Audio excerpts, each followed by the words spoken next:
Olá pessoal, como é que vocês estão? Tudo bem? Aqui quem fala é o professor Bruno Oliveira. Estamos na nossa última aula do nosso reta final em questões para o concurso unificado da Justiça Eleitoral. E o tema que nós selecionamos hoje, ele é para aqueles que vão prestar o cargo de técnico judiciário, área administrativa, e analista judiciário, área administrativa. Tá bom? Se o seu foco é um desses dois cargos, esta aula é de suma importância para vocês. Tudo bem? Essa é a nossa aula número 12. Nós vamos resolver 15 questões sobre a nova resolução do cadastro eleitoral, que é a resolução 23.659 de 2021. Esta aula de presente para vocês no YouTube. Se vocês gostarem da aula, você que não é nosso aluno, obviamente, pode adquirir o nosso curso completo, né? Não só as 12 aulas do pós-edital, mas todas as 600 questões antes dessas 12 aulas. Ao todo, o curso são 900 questões segmentadas por temas em vídeo, tá bom? Nós vamos hoje, então, fechar com chave de ouro. Se você quiser adquirir, é só passar no site eleitoralcombruno.com.br, ok? Bora então para a nossa primeira questão. Se você não me segue no Instagram, é @professorbrunoeleitoral, tá? Lá eu compartilho dicas diárias de direito eleitoral para vocês. Sem mais delongas, bora para a primeira questão. Olha só, essa questão então envolve o tópico 4 do edital para técnico e AJA, né?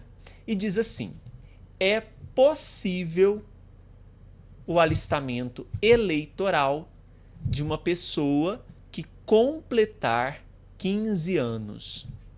Bom, se você lembra da Constituição, lá nós temos que o alistamento eleitoral ele é facultativo, é uma possibilidade para aquele que completar 16 anos. Então, facultativo para os maiores de 16 e menores de 18. Só que a questão, ela volta um pouco. Ela fala que aquele que tem 15 anos, ele pode se alistar eleitoralmente. E de fato é verdade, tá? A resolução 23.659 de 2021 permite o alistamento eleitoral da pessoa que completar 15 anos.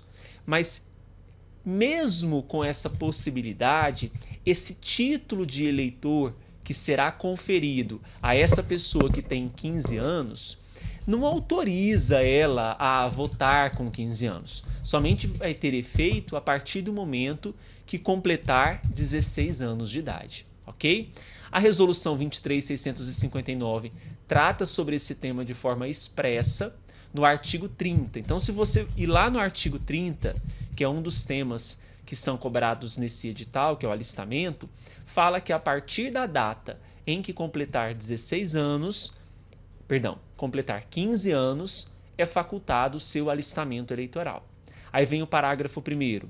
Nos anos em que se realizarem eleições ordinárias, o alistamento de que trata o caput desse artigo deverá ser solicitado até o encerramento do prazo fixado para requerimento das operações de cadastro, que é até o 151º dia antes das eleições. Porque dentro dos 150 dias que antecedem as eleições, o cadastro eleitoral para alistamento, para transferência, ele fica fechado. Aí o parágrafo 2º. O alistamento será requerido diretamente pela pessoa menor de idade e independe de autorização ou assistência do seu representante legal. Tá? Então, mesmo tendo ali 15 anos, eu não preciso que o requerimento seja feito pelo meu pai, pela minha mãe, tá? Não preciso dessa autorização. Aí o que nos interessa aqui é o parágrafo 3º. O título eleitoral emitido nas condições desse artigo somente vai surtir efeito quando a pessoa completar 16 anos. Ok? Então, posso me alistar com 15? Posso. Mas os efeitos, né, do que prevê a possibilidade aqui do voto a partir da pessoa, a partir do momento que a pessoa completar os 16 anos. Tá bom? Então, questão número 1, vocês devem assinalar como correta, tá? É a orientação do artigo 30 da resolução, e eu sugiro também a leitura do parágrafo 3º para sua prova, tá? Resolução 23.659 de 2021. Ok? Bora então para a próxima questão, a número 2. O alistamento eleitorado será requerido diretamente pela pessoa menor de idade e depende de autorização ou assistência do seu ou da sua representante legal. Ora, acabamos de falar sobre isso. A pessoa menor, então, de idade, ali, com 15 anos, né? Com 16, também é menor. Precisa de autorização, precisa da assistência do seu representante legal para esse comando de alistamento? Não precisa, né? A gente viu lá no artigo 30 que traz para nós, logo no parágrafo 2º, que esse alistamento será requerido diretamente pela pessoa menor de idade. Diretamente pela pessoa menor de idade. Então, questão número 2 está errada, porque falou que depende, né, de autorização ou de assistência do seu representante legal, e o correto é dizer independe. Né? Então, esse alistamento eleitoral, segundo o artigo 30, parágrafo, anote aí, segundo, ele será feito diretamente pela pessoa menor de idade. Diretamente pela pessoa menor de idade. Questão 2, falsa. Anotou? Próxima. Dentro dos 151 dias anteriores à data da eleição, não serão recebidos requerimentos de alistamento, transferência ou revisão. Também citei lá na questão número 1. A questão número 1 nos traz aqui muitas respostas. Gente, vai ter um período no ano eleitoral em que o cadastro eleitoral fica fechado, que é nos 150 dias que antecedem a eleição. Tá? Nesse período, alistamentos, transferências, revisões são proibidos. Ou seja, eu posso me alistar, eu posso transferir o meu título até o 151º dia antes da eleição. Então, até o 151º dia antes da eleição. Tá bom? E onde que eu vou encontrar essa informação? No artigo número 28 da resolução 23.659. Então a questão, ela está falando, dentro dos 151 dias anteriores à data da eleição, não serão recebidos requerimentos de alistamento, transferência ou revisão? Não, está errado. Porque a vedação, a proibição é dentro dos 150 dias anteriores. Eu posso me alistar até o 151º dia. Então, cuidado, o erro está aí. Dentro dos 151 dias, não. Dentro dos 150 dias que antecedem a eleição é que nós vamos ter o cadastro eleitoral fechado nos moldes do que prevê o artigo 28 da resolução. Tá? Anotou? Então, questão número 3, falsa. Vamos então para a próxima questãozinha, número 4. Incorrerá em multa a ser imposta pelo juízo eleitoral e cobrada no ato do alistamento a pessoa brasileira nata nascida em território nacional, que não se alistar, olha só, até os 19 anos de idade. A regra é que o brasileiro nato completou 18 anos, o alistamento ele é obrigatório. Agora, até quando ele pode se alistar? Porque se ele não se alista, é possível que o juiz eleitoral incorra a ele multa. Mas a resolução traz um gap, né? Um espaço de tempo para esse cidadão, para esse indivíduo, ele não é um cidadão ainda, né? Para esse indivíduo, esse nacional, se alistar sem pagar multa. E a resolução traz essas situações para nós no artigo 33. A gente precisa, então, diferenciar o brasileiro nato do brasileiro naturalizado. Por quê? Olha só, o artigo 33 fala que incorrerá em multa a ser imposta pelo juiz eleitoral e cobrada no ato do alistamento, né, no momento que ele for se alistar, já vai cobrar essa multa. Ao brasileiro nato, nascido em território nacional, que não se alistar até os 19 anos, então ele tem esse prazo de 1 ano, né? Até 19 para se alistar e não pagar multa. Ainda, o brasileiro nato, nascido em território nacional ou nascido no exterior, filho de brasileiro ou brasileira, registrado em repartição diplomática brasileira, que não se alistar até os 19 anos. E ainda nós temos o naturalizado. O naturalizado maior de 18 anos, que não se alistar até 1 ano depois de adquirida a nacionalidade brasileira. Então, o brasileiro naturalizado ele é diferente, né? Ele tem um prazo de 1 ano após a aquisição da nacionalidade brasileira para se alistar. E ainda eu vou mais além, porque o parágrafo 1º do artigo 33 fala assim, olha, não se aplicará a multa ainda, veja que a resolução não quer que a pessoa pague a multa, né? A pessoa brasileira nata que requerer sua inscrição eleitoral até o 151º dia anterior à eleição subsequente à data em que completar 19 anos, tá? Ou a data em que se completar 1 ano da sua opção pela nacionalidade brasileira. Então, mesmo que completou 19,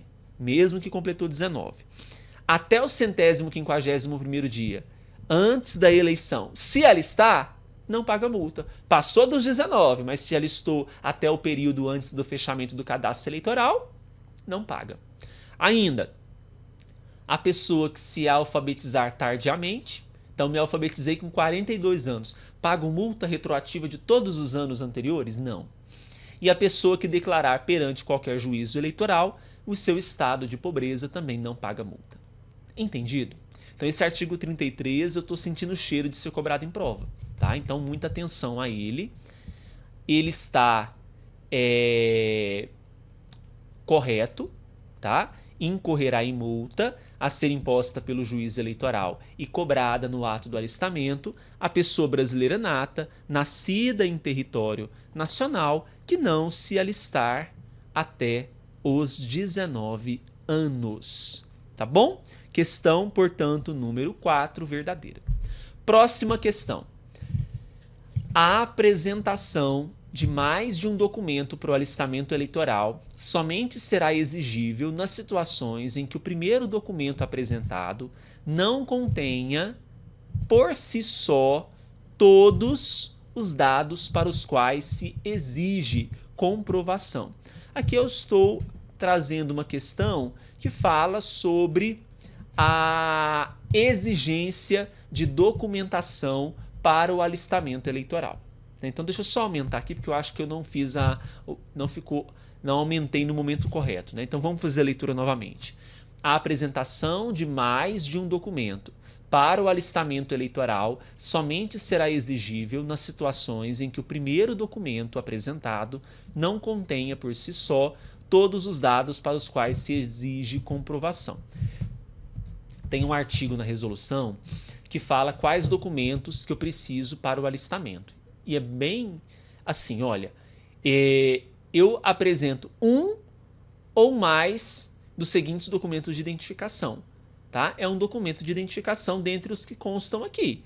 Carteira de identidade é um documento, carteira emitida pelos órgãos criados por lei federal, certidão de nascimento ou casamento, documento próprio do qual se infira a pessoa requerente ter a idade mínima de 15 anos, documento congênere ao registro civil expedido pela FUNAI, documento do qual se infira a nacionalidade brasileira, publicação oficial da portaria do Ministro da Justiça e o documento de identidade para as pessoas portuguesas que tenham obtido o gozo dos direitos políticos no Brasil. Então, um desses documentos, tá? Aí veja, a exceção, né, a situação de querer apresentar outro documento está no parágrafo único, que diz que a apresentação de mais de um documento somente será exigível nas situações em que o primeiro documento apresentado não contenha por si só todos os dados para os quais se exige comprovação, tá? Então, somente será exigível nas situações em que o primeiro documento apresentado não contenha por si só todos os dados para os quais se exige comprovação. Entendido? Então, se aquele documento tiver todas as informações necessárias, para que apresentar outro, né? Para quê? Então, o artigo 34, parágrafo único, faz com que essa questãozinha número 5 esteja totalmente correta, tá bom? Então, verdadeira. Próxima questão agora, número 6, uma questão muito interessante para a gente conversar. Olha só. São conscritos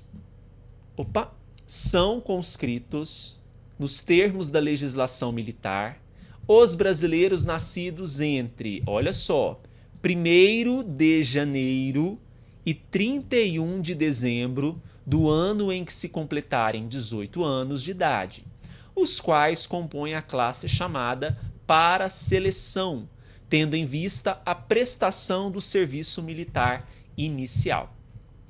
A gente fala sobre muito conscrito, né? A figura dos inalistáveis. Eu vou anotar aqui. O que é o inalistável? O inalistável é aquele que não pode se alistar eleitoralmente. Quem são eles? Os conscritos. E nós temos ainda os estrangeiros. Os conscritos não podem se alistar. E o interessante da resolução 23.659 é que ela traz para a gente o conceito de conscrito, né? Então veja, quem são os conscritos? Se você é um brasileiro que nasceu entre 1º de janeiro e 31 de dezembro do ano em que completarem 19 anos de idade, os quais compõem a classe chamada para a seleção, tendo em vista a prestação do serviço militar inicial. Esse é o conscrito. Aquele brasileiro nascido entre 1º de janeiro e 31 de dezembro do ano em que completarem 19 anos de idade. Aí vem o parágrafo 2º do artigo 35 falar assim: pode-se alistar eleitor independentemente da apresentação do certificado de quitação correspondente, o brasileiro para o qual ainda não tenha se iniciado o período de constrição, ainda que completados 18 anos, e após o 31 de dezembro do ano que completar 45, tenha findado o período de conscrição, mesmo que permaneça sujeito ao serviço militar obrigatório nos termos da legislação militar. Então, se você observar a questão, qual que é o erro aqui? Veja, são conscritos nos termos da legislação militar os brasileiros nascidos entre 1º de janeiro e 31 de dezembro do ano em que completarem 18. Não é do ano em que completarem 18, é do ano em que completarem 19 anos. Por isso, marquem a questão número 6 como incorreta. Ok? Bora para a próxima questão, número 7. Então vamos lá. Questão 7 diz assim: o número de inscrição, e aqui eu me refiro ao número do título de eleitor, número do título eleitoral, será composto por até 10 algarismos.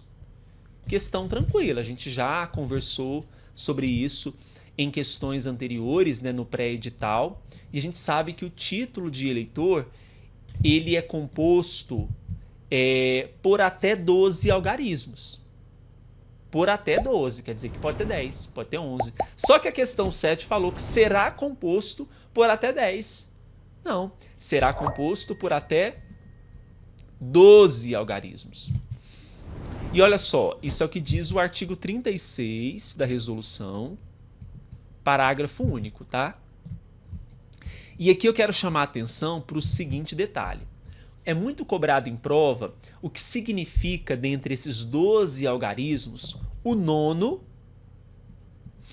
e o 10º algarismo. Eles representam a unidade de federação, o estado de origem. Unidade de federação de origem da inscrição. Tá? Muita atenção a isso. Já caiu algumas vezes em prova. O 9º e o 10º algarismo corresponde à unidade de federação de origem da inscrição. Bacana? Entendido? Sim? Podemos avançar? Questão número 7, portanto, assinalem como incorreta. Vamos agora para a questão número 8. A transferência será realizada quando a pessoa desejar alterar o seu domicílio eleitoral. E aí? Sobre o tema transferência, a partir do artigo número 37 da resolução, né? Então, nós não podemos confundir transferência com revisão. Não estou falando da revisão do eleitorado não, tá? Transferência com revisão. Na revisão, eu posso fazer uma correção de dados. Eu posso alterar o meu local de votação dentro do mesmo município. Na transferência, não. Na transferência, eu vou transferir o meu domicílio eleitoral para outro município. É o conceito do artigo 37. A transferência será realizada quando a pessoa desejar alterar o seu domicílio eleitoral em conjunto ou não com uma eventual retificação de dados. Então, eu posso fazer a transferência e, ao mesmo tempo, corrigir alguma informação, ou regularização de inscrição cancelada e for encontrado em seu nome, em município diverso ou no exterior, número de inscrição regular, suspensa ou, se cancelada, por motivo que permita sua reutilização. Tá? Então, é isso.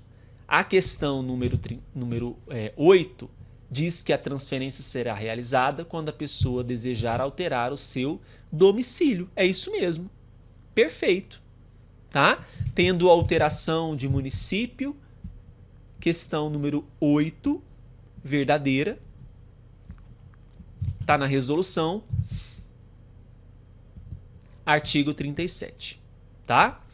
Próxima questão, número 9. Será realizada a operação de revisão, e eu falei sobre isso agorinha, né? Será realizada a operação de revisão quando a pessoa necessitar alterar o local de votação no mesmo município, desde que haja mudança de zona eleitoral. Interessante isso daqui, porque veja, uma das funções da revisão é alterar o meu local de votação, mas em nenhum momento a gente fala que precisa ter alteração de zona eleitoral, porque dentro do município eu posso ter uma ou mais zonas eleitorais, né, que é o território de jurisdição do juiz eleitoral, né? Não necessariamente para alterar o meu local de votação eu preciso mudar de zona eleitoral, pode ser na mesma zona eleitoral. Se eu quiser mudar de uma escola para outra, por exemplo, é possível. Então o artigo 39 fala: será realizada a operação de revisão quando a pessoa necessitar 1. Alterar o local de votação no mesmo município, ainda que não haja mudança de zona eleitoral. Veja, é o tópico da questão. 2. Retificar os dados pessoais. Ou 3. Nas hipóteses em que for permitida a reutilização do número de inscrição, regularizar a situação de inscrição cancelada, tá? Nestas situações é possível a revisão. Então, quando fala desde que haja mudança de zona eleitoral, está errado. Ainda que não haja mudança de zona eleitoral, segundo o artigo número 37 da resolução. Questão 39, questão 9, incorreta. Tá bom? Próxima questão, número 10. Olha, no caso de perda, extravio, inutilização ou dilaceração do título eleitoral, a pessoa que possuir inscrição regular ou suspensa poderá requerer ao juízo do seu domicílio eleitoral a expedição de segunda via. Então veja que o tema dessa questão é segunda via. E na resolução é bem simples, porque lá nós temos somente um artigo sobre segunda via. Então, o artigo 40, caput, já fala que no caso de perda, perdeu o título. Extraviou, estava numa mala, a mala extraviou, por exemplo. Estava o título lá dentro. Inutilização, o título com o tempo ficou ali clarinho, você não consegue ver mais nada, né? Dilaceração, bateu na máquina, o cachorro mastigou. A pessoa que possuir inscrição regular ou suspensa, veja que até a suspensão é possível, né? Poderá requerer ao juízo do seu domicílio eleitoral a expedição de segunda via do título eleitoral, tá? O que mais pega nessa questão é o parágrafo 3º. Gente, segundo a resolução 23.659, a emissão de segunda via, ela se dará a qualquer tempo. A qualquer tempo. E poderá ser efetivada mesmo se existir pendência relativa às obrigações referidas no artigo 38, inciso 4º da resolução. A qualquer tempo, tá? Então, questão número 10, marquemos como correta. Vamos anotar aqui o artigo? O artigo da questão 10 é o 40, tá? Muito bem. Próxima questãozinha agora, número 11. Vamos lá.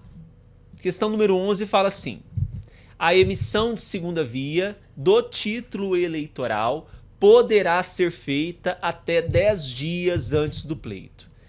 Para respondermos essa questão, se você tiver aí com código eleitoral, eu queria que vocês abrissem, por favor, a parte do código que fala sobre segunda via.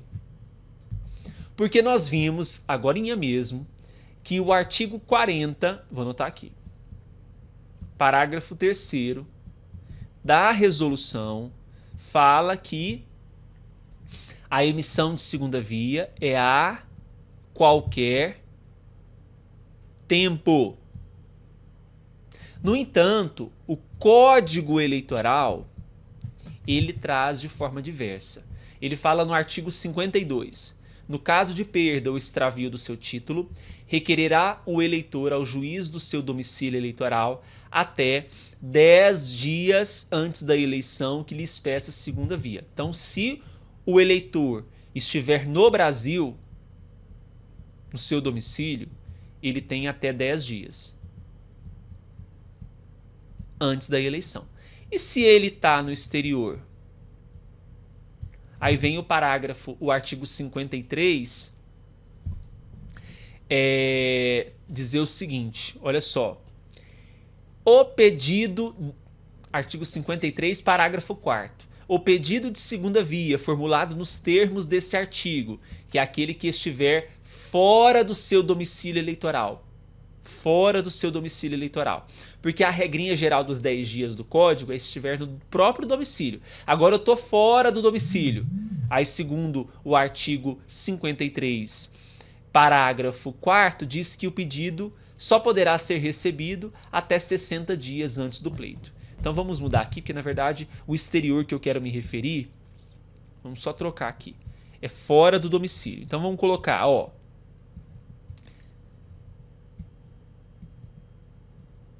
Ai, gente, eu apaguei tudo, não é possível. Ou mudei de questão? Não, mudei de questão, ainda bem. Quero apagar aqui. Até 10 dias, se estiver no domicílio. No domicílio. Ok? Agora, se estiver fora do domicílio, é até 60 dias antes da eleição. Tá bom? Então, marquem aí, questão número 11, eu quero de acordo com a resolução, e segundo a resolução 23.659, é a qualquer tempo. Questão, portanto, incorreta. Tá? A qualquer tempo, segundo a resolução. Importante isso daqui do Código Eleitoral, porque vai que a questão pede de acordo com o Código. A gente tem que estar preparado, tá? 12. Indeferido o alistamento ou a transferência, o eleitor poderá interpor recurso no prazo de 5 dias. Esses prazos aqui são importantes, tá? Porque quando eu faço o alistamento eleitoral, o meu alistamento ele pode ser deferido ou indeferido. Concordam? Se ele for deferido, qual será o prazo para recorrer? Claro que o eleitor não vai recorrer, né? Porque foi deferido. Mas o artigo 57 fala que contra o deferimento do alistamento, partido político e o Ministério Público poderão interpor recurso no prazo de 10 dias. Então, deferimento, 10 dias. Já o artigo 58 fala, no indeferimento, prazo é metade, 5 dias. Aí o eleitor vai entrar com recurso, o Ministério Público também é possível recorrer desse prazo. Tá? Então, anotemos aqui, do deferimento, 10 dias para recorrer. 10 dias. Deferimento vem de 10, né? Agora, do indeferimento,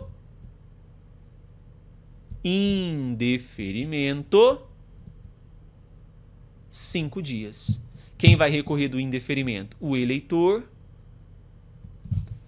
e também o MP.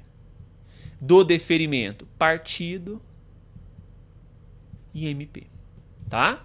Questão 12. Correta. Sem nenhum errinho. Tá? 13.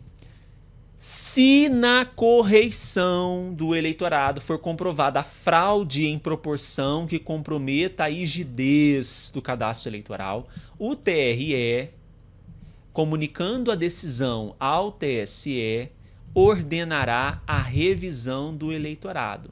Então, é um pressuposto para a revisão feita pelo TRE a correição. A gente entende isso, né?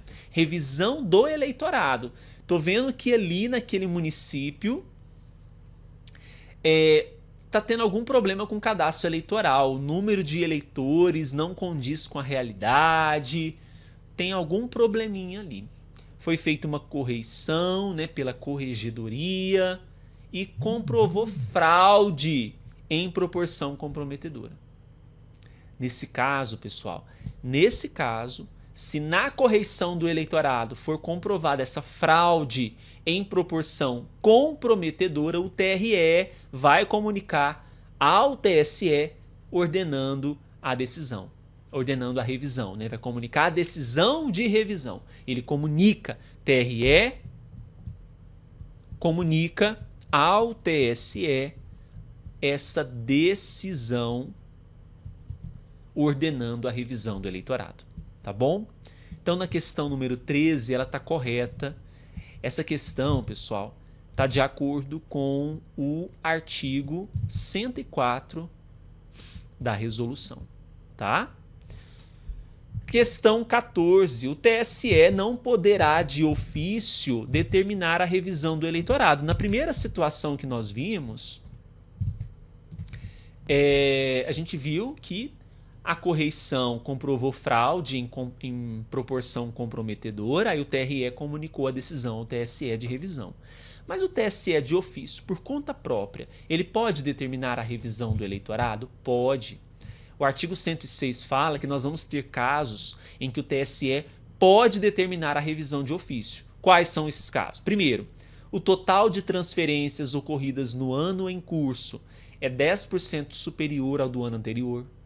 2. O eleitorado for superior ao dobro da população entre 10 e 15 anos, somada à de idade superior a 70 anos do território daquele município. E 3. O eleitorado for superior a 80% da população projetada para aquele ano pelo IBGE. Tá? Então nós temos esses requisitos que guarnecem ao TSE, que autorizam o TSE de ofício determinar a revisão do eleitorado.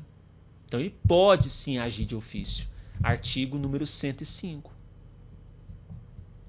Então quando fala que o TSE não poderá de ofício determinar a revisão, está errado. Ok? E a nossa última questão da nossa aula, questão número 15. A revisão do eleitorado, só corrigir aqui, tá, pessoal? Questão 14 não, questão número 15, tá? A revisão do eleitorado poderá ocorrer em ano eleitoral. Tô sentindo o cheiro dessa questão em prova, tá? Tô sentindo o cheiro dessa questão em prova. Porque, veja, será que em ano eleitoral eu posso realizar a revisão do eleitorado? O que diz o artigo 107 da resolução? Fala assim, ó. Não será realizada a revisão do eleitorado, em ano eleitoral, salvo se iniciou o procedimento de revisão no ano anterior, tá? Então, iniciou no ano anterior da eleição? Pode. Ou em uma situação excepcional, o TSE autorizar que a ele se dê início, tá? E 2, que abranja apenas parcialmente o território do município, ainda que seja esse dividido em mais de uma zona eleitoral. Então, só pode fazer a revisão do eleitorado no município inteiro, parcialmente, pedaço de um município, ou só em uma das zonas eleitorais daquele município, não pode realizar a revisão do eleitorado, tá? Então, questão número 15... tá errada, porque não vai poder acontecer em ano eleitoral, tá? Segundo prevê o artigo número 107. Lembrando que na Sebrasp, incompleta, na maioria das vezes, não é errada, tá, pessoal? A regra, de fato, é a revisão do eleitorado. Poderá ocorrer em ano eleitoral? Não, não poderá acontecer em ano eleitoral. Essa é a regra. Tá? Ah, mas tem exceção, só que incompleta aqui para nós aqui não vai tornar a questão correta não, tá? Então questão 15 incorreta, artigo 107. Beleza? Fechamos então a nossa aula número 15, o nosso curso. Se você gostou, curta, comente. Não adquiriu ainda, passa lá no site eleitoralcombruno.com.br e faça a sua aquisição. Um grande abraço. Fiquem com Deus e até mais.